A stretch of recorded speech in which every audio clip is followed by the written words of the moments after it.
Mine is a memo in which I presented before the Federal Executive Council, which has also been approved after deliberation.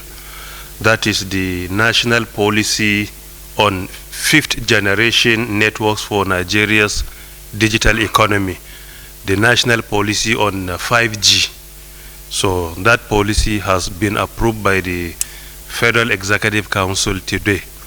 And furthermore, the policy discusses the benefits to be attained through the deployment of 5G in Nigeria and in any part of the world, which includes like lower latency, like larger capacity, and also like higher data rate.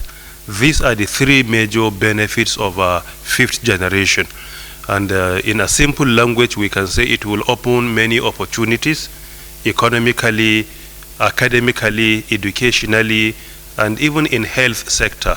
And it will also support our security institutions, particularly in areas where they need high quality services.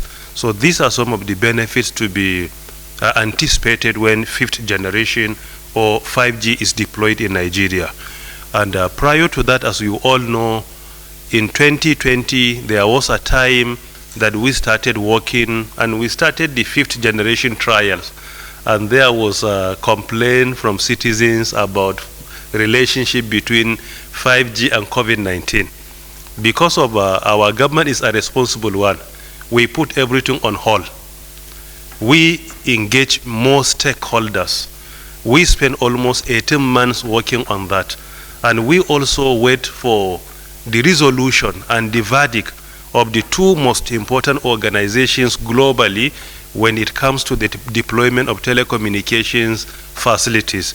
These are, firstly, International Telecommunications Union, that is ITU, which is an arm of the United Nations, and also World Health Organization, that is WHO, which is another arm of the United Nations. Both of them confirm that there is no any adverse health effect of 5G, and it has not been proven to be any harmful to our health. Most importantly, even its frequency and radiation is even lower than that of 4G and even lower than the televisions and microwave we have at home.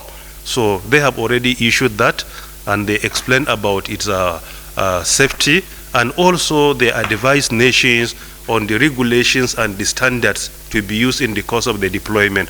And this is something that the Nigerian Communications Commission has been directed to ensure that all the standards and regulations are complied with.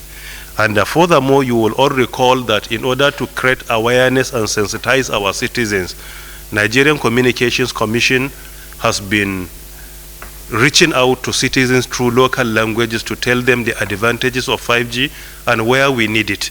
Even the deployment is in phases.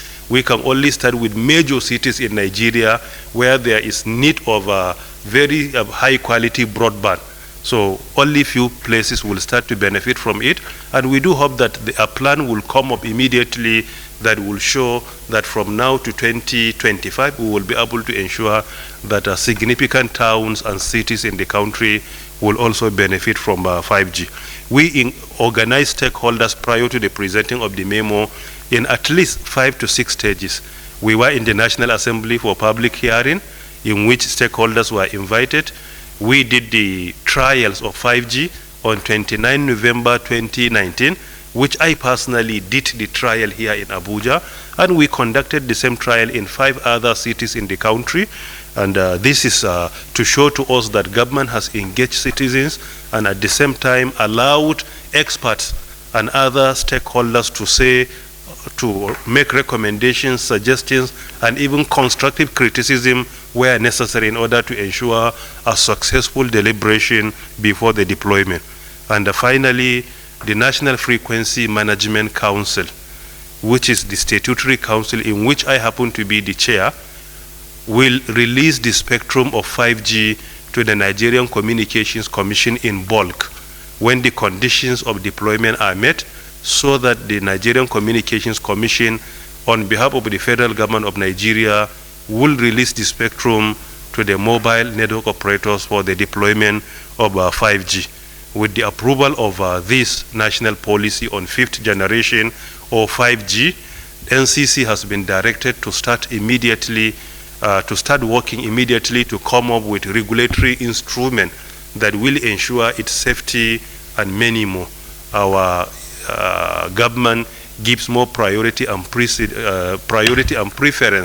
to the health and security of our citizens as in the Constitution of Nigeria 1999 as amended under Section 14, subsection 2, Article B. So that is why a subsidiary legislation is going to be developed to ensure that 5G could only be useful in Nigeria and we cannot allow it to be harmful in any place. Finally, let us all recall that it has been deployed in the US, in the UK, in Switzerland, in Germany, and in so many European countries.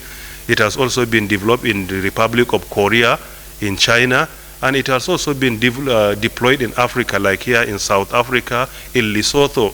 And there are other countries that are also working in the same pace we have been, like Kenya, like Uganda, and Morocco, and Egypt. All of them are just at the last stage of the deployment of 5G.